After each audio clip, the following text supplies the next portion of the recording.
Very good morning to you. This, of course, is your news super review. As always, we welcome your views on the big stories that we're talking about and your news. You can get us at K24 TV. You can also SMS us on 21222. Right now, we're getting a lot of good mornings to the panel. Su Wakuria from Como saying Rory Dam is watching. Good morning. Emmanuel Siganga. Very great discussion going on right there, guys. Good morning to the panel. David Karani as well saying good morning. Fortune as well saying a very good morning. Loving the sober discussions going on this morning. And Caleb George as always saying good morning, team. Kitusuru tuko pamoja, tuendelee kujadili. So I think all of those good mornings are going to the both of you. Oh, yes. The people wake up so early. Oh, yes. Are they all lawyers? Any chance? When the lawyers are said to be waking up early. The ones who say too many good mornings. Oh my goodness. Let's jump back into the story that we talked about, that we touched on before we went to the break. MPs want Ngilu arrested for toxic anti-Muslim remarks. Political leaders from Northeastern region have accused Kitui Governor Charity Ngilu of making derogatory remarks about members of the Somali and Muslim community and demanded her arrest. This audio has since gone viral. We've had the utterances that were made there, asking them to arm themselves with bows and arrows in this particular regard, and she has money. If this goes to court, she has the money to defend them, she has the money to buy the bows and arrows. And also interestingly, in this particular press conference, they said if the DCI and the IG don't take action, they will. In this particular press conference, these particular leaders. So let's interrogate this a bit further, because even as we look into the veracity and the authenticity of this particular audio clip that's doing the rounds, if indeed such a statement was made, regardless of what's going on in your county, what would Governor Ngilu talk about in terms of trying to bring things to go? Even if it's insecurity, will you tell people to buy bows and arrows, and shoot the camels? It's very unfortunate that Ngilu has had a very, a scandalous leadership journey for a long time. And her latest, stint as a governor seemed to be the opportunity for her to, get a new lease at life. And pretty much, because this is basically sort of like her retirement, last moments of being in politics. At one point, she was actually running for the top national seat, at some point during her political career. Now, one thing I don't understand is whether the leaders understand the ethics and integrity, the Leadership and Integrity Act of the Constitution.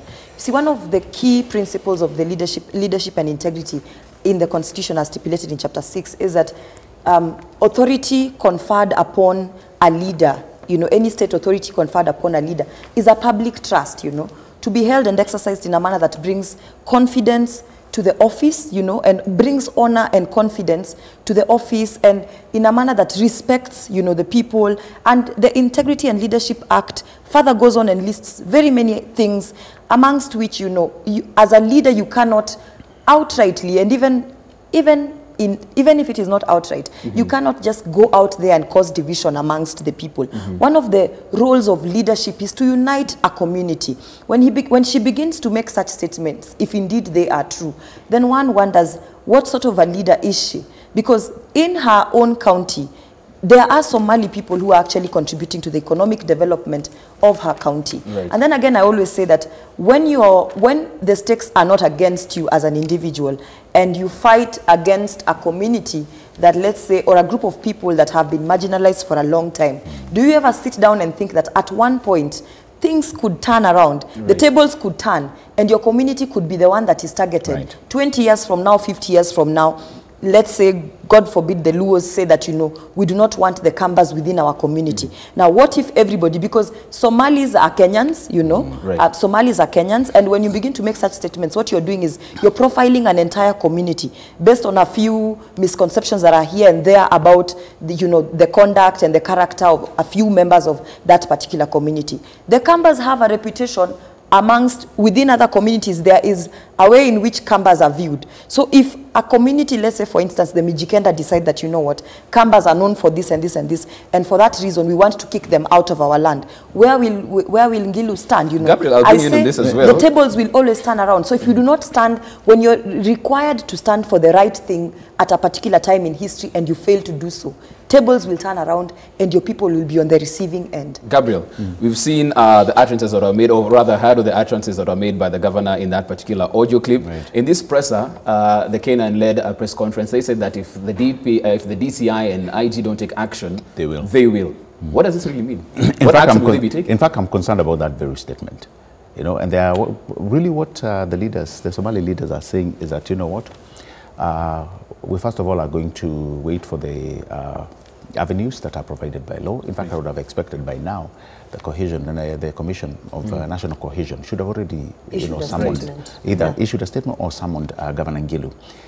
Jeff, this is not the first time it's happening. And that's why I'm starting to think Ngilu has become the center of a joke. It's not the first time. Just the other day, he led his troops again to ban lorries for charcoal traders. Yes. And there are so many avenues. I mean, when you're talking about banning stuff, I mean, these are communities that are neighboring one another. You, as their governor, should be leading the pack for cohesion. And like Ruth again has said, what happens, you know, when you start such a brigade, what happens years from now? You may actually find that your community is on the receiving end. So instead of continuing to build cohesion within your community, you are going ahead to even tell them that even if they don't have money, you're going to first of all buy the arrows and whatever it is. And if it goes to court? Yes, you will stand with them. And those who don't know how to shoot, do the arrow, you will train them. All right. So you start wondering, has she gotten to a situation where she needs to quit public service? Because if a leader of the status of Ngilu can be talking such vile words, what is to be said about the people or the young people who are looking up to her? Again, let's look at the commission that you've talked about, the National Cohesion and Integration Commission. Is it a lame duck? We formed this, but it seems like... You know, those are people who are receiving... Their heads are in the sun. Remember, do you remember the time when Moses Kuria uttered almost similar statements? And what happens to these incisive statements? And because this is basically, you know, inciting hatred, hate and violence, So what happened to the case? I mean, it was dismissed. And it, amongst very many other cases of leaders making such utterances. And the thing is, we don't see the cost of such statements. And the cost of such statements is 2022.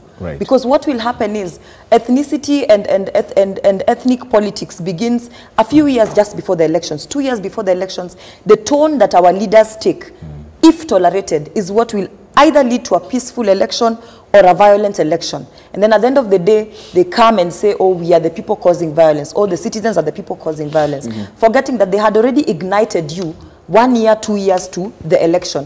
We saw the same thing with Oscar Sudi, saying that, you know, those people who are against our point person, we shall deal with them, you know. And what does the justice system do about this? You know, what is the DCI doing about this? These are utterances that are made in the public. No need for investigations. If they're proven to be true and that they were made by these leaders, they need to be arrested and, you know, charged, and even they need to step aside. Let's still I tend to think about it in this way.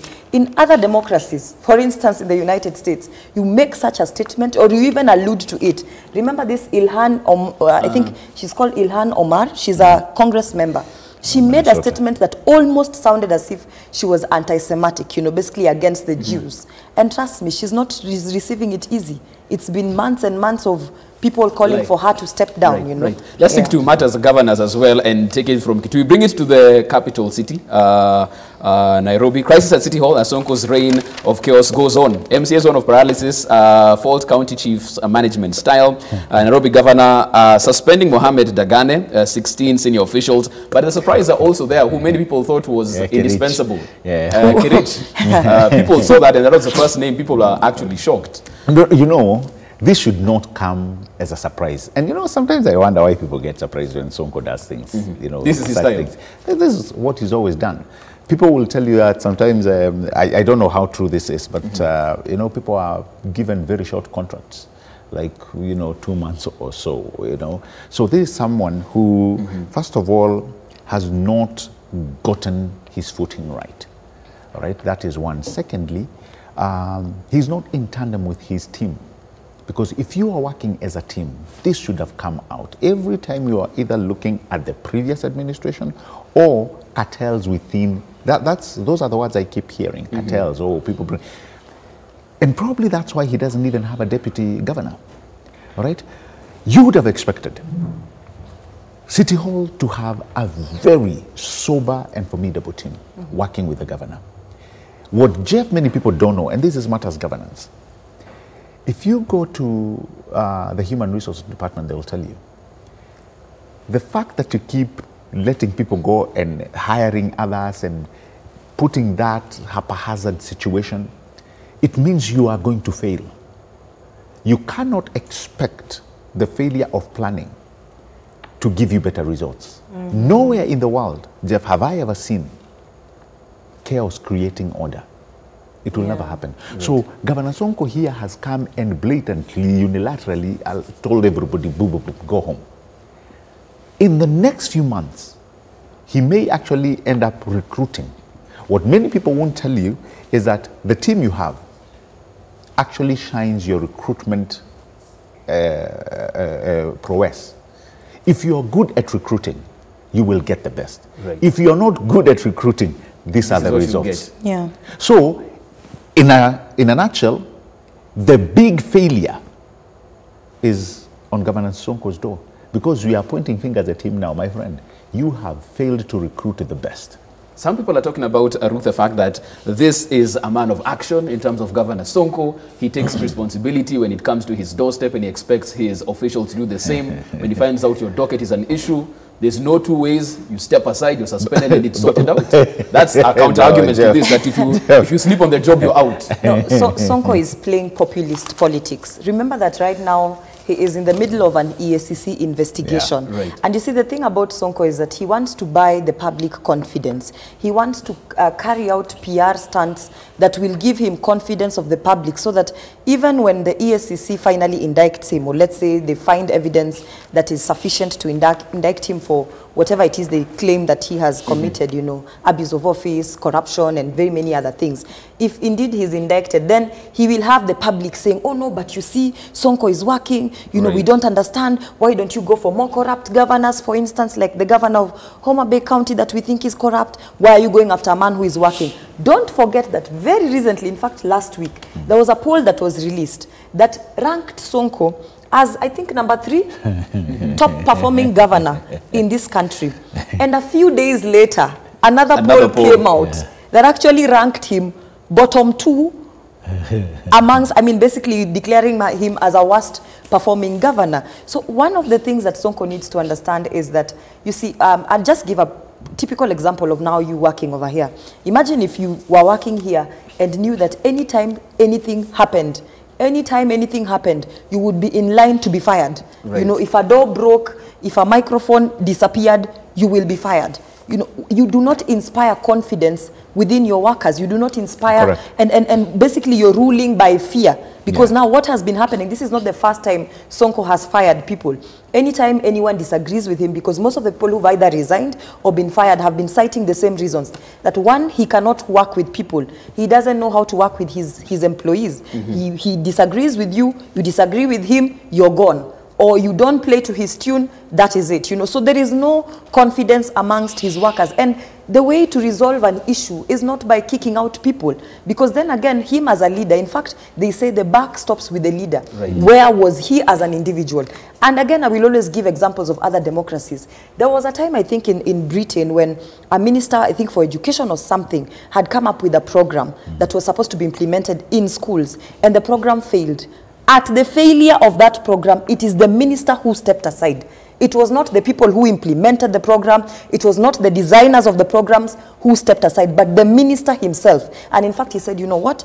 I have failed in my mandate, and so I'm stepping aside. If anything, if there was anybody to step aside, it should have been Sonko. Let me ask this question right here, because as a county, are we being held hostage in the sense that this is one county that we even forgot there's a post of deputy governor? Of course, a long time ago. Yes. And you see, so there's nothing we really can do right Jeff, you brought actually a very good point, which I actually wanted to talk about. You see, when Sonko was campaigning, the good vibe that he gave Nairobi, the people of Nairobi, is, I'll do the politics, I'll do the running around, I won't do the office work. This one I'll leave to my deputy governor, Igade. He's good in administration, and he will run the affairs of City Hall, he will do the policy work, and I'll do the political work. That team would have worked very well. Would have worked very well. Because at the very least, you have somebody who is able or who has managed people. And I'm not talking about micromanaging people. Somebody who can actually, and even if it's not somebody like Igade, just bring somebody who is able to form a team that will run the affairs of the city. Yeah. That is all. Now, when you've had very good CECs and, you know, good CEOs within the city, within the county, and everybody is almost like stepping on eggshells. They cannot even come to you with a problem. They cannot talk to you, you know, on good value. Like where I can call you, Jeff, we have a problem here. We need to sit down. We need to look for ways. We need to look for solutions. We need to come up with great policies, and we need to amend. The way you can call Ruth and come up.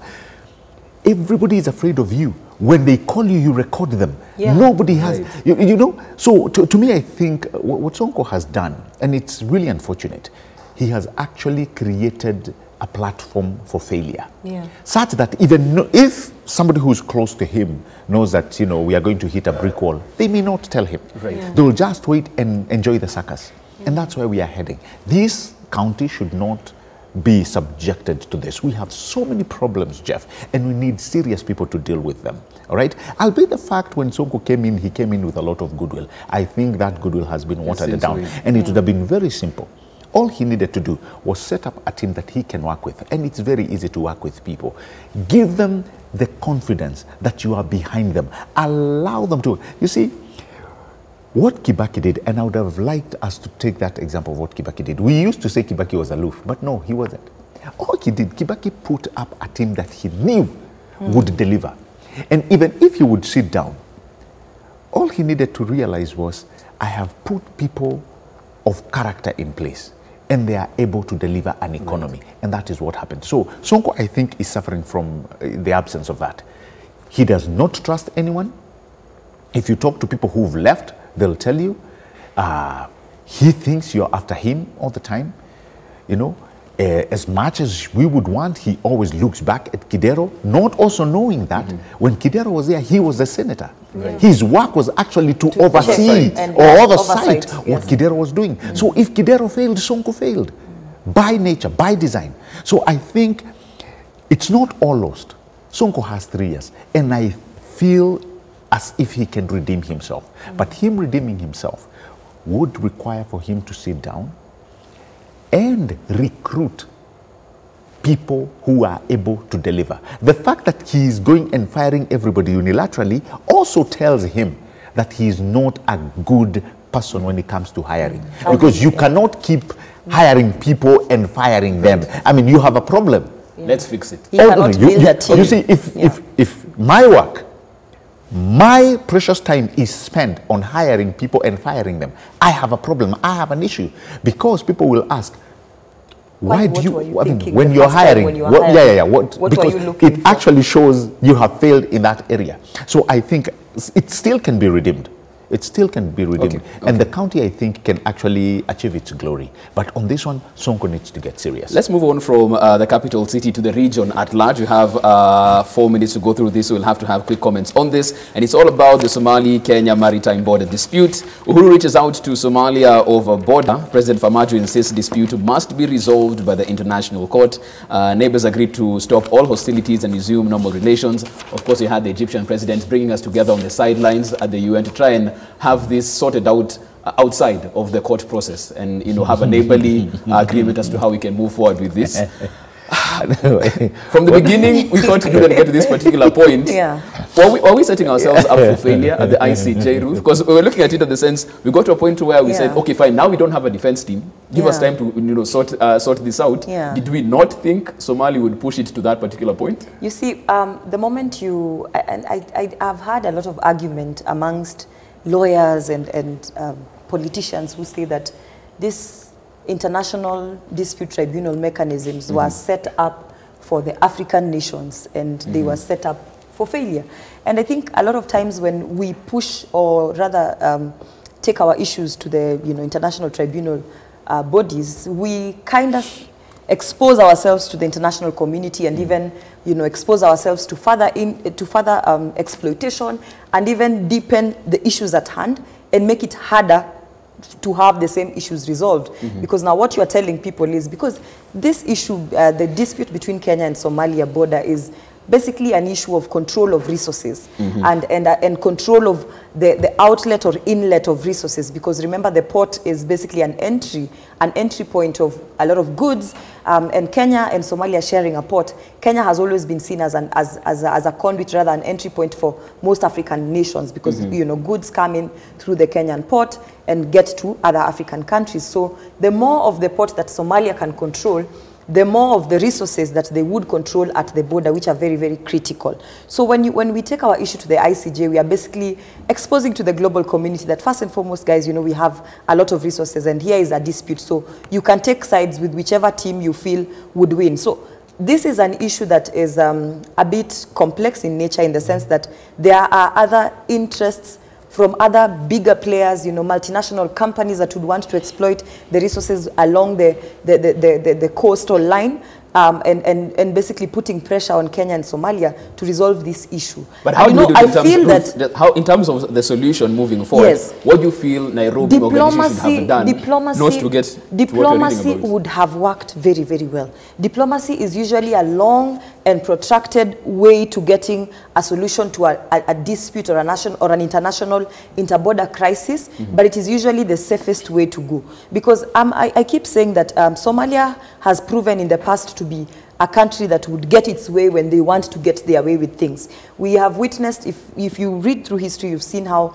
they've had, you know, trouble with Somaliland trying to secede and become its own nation, and, you know, Somalia saying, you're not going anywhere, you know, because we want to control the land that you have. So this is a country that needs to be approached with a lot of sensitivity, not forgetting that, and I think a lot of Kenyans forget that our relations between Kenya and Somalia go way beyond the coastal line. We do a lot of business with Somalia. Miraa is exported mostly to Somalia, you know, sugar, and so many businesses that we do with Kenya and Somalia. So to salvage this relationship, I would advocate for diplomacy, because if the ICJ fails, things might go left. Gabriel, let's talk about solutions on this, because we are seeing these matters might get to a head.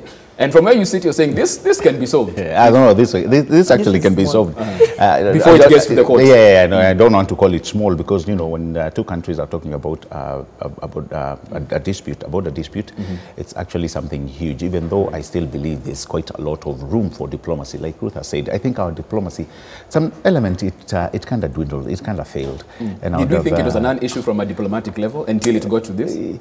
Actually, many people never thought it would get here in the first place. We thought, you know, the kind of diplomacy that we had seen. And you heard Francis Atwoli actually mentioning, I think we may have slept on the job and allowed it to get uglier. So I think there's an element of diplomacy that was not handled properly. Right. But I still think, again, it's still something that can go on to be discussed. But if you look at it in the grand scheme of things, what Somalia is calling upon, and I believe at this time, they are misbehaving. And the reason why I say they are misbehaving is because Kenya has been with them for the longest. I mean, need I say, opening their borders for the people of Somalia and what have you. Remember, there was one time where their elections actually took place in Nairobi. So we have been a very good big brother, if you will. And I would have thought when such things arise, the table of brotherhood would have actually been the first place where Somalia comes and say, you know what, Mr. President, let's solve this issue as neighbors, without, you know, allowing this ugly head to rear itself. Right. So I think in that regard, there's a lot that we can sit and discuss in matters Kenya and Somali relationship. As well, and just wanted to address that also in terms of other private entities, multinational corporations that probably are the ones stoking this fire from the background. Of course it will come to play. Of course it will come to play when they say that area in itself carries resources that the oil many blocks people the oil blocks and what have you. So I mean, it will trigger in the who's when it comes to people who will, you know, fuel that, and create and bring animosity out of it. But then again, that's why I say brotherhood and neighborliness, a good neighborliness, or whatever you would call it, should suffice. And when you were talking about the border to flow diagonally. Jeff, you know many people have not looked into that. Ruth, you know if you say it flow diagonally, you know it will actually go around Africa. Because Kenya will eat into Tanzania, Tanzania will eat into Zanzibar, and all these other countries. It's a bigger issue. In fact, Djibouti will also eat into Somalia. So I think it's something that needs to be diplomatically handled. I would, yes, I know Somalia is pushing for it to be handled in the ICJ, but what if they don't get a desirable? What happens? What happens then? They would have strained the relationship with their neighbors. And I believe, honestly, Kenya has been a great neighbor of Somalia. Okay, we take a break at that particular point in time. We come back after the break. This time round, Standard's front page. Raila, we are ready for a powerful premier. Punguza Mzigo bill rejected yet again in another county. And also, the efforts in trying to fix the IBC. Is it a commissioner issue? Is it an institutional issue? Is it a citizen issue? How do you actually get this sorted out? That's what we discuss from 7 to 7:30 right here, of course. This is a newspaper review. And of course, you can call us now. We'll be opening the lines shortly. This is your newspaper review. Good morning.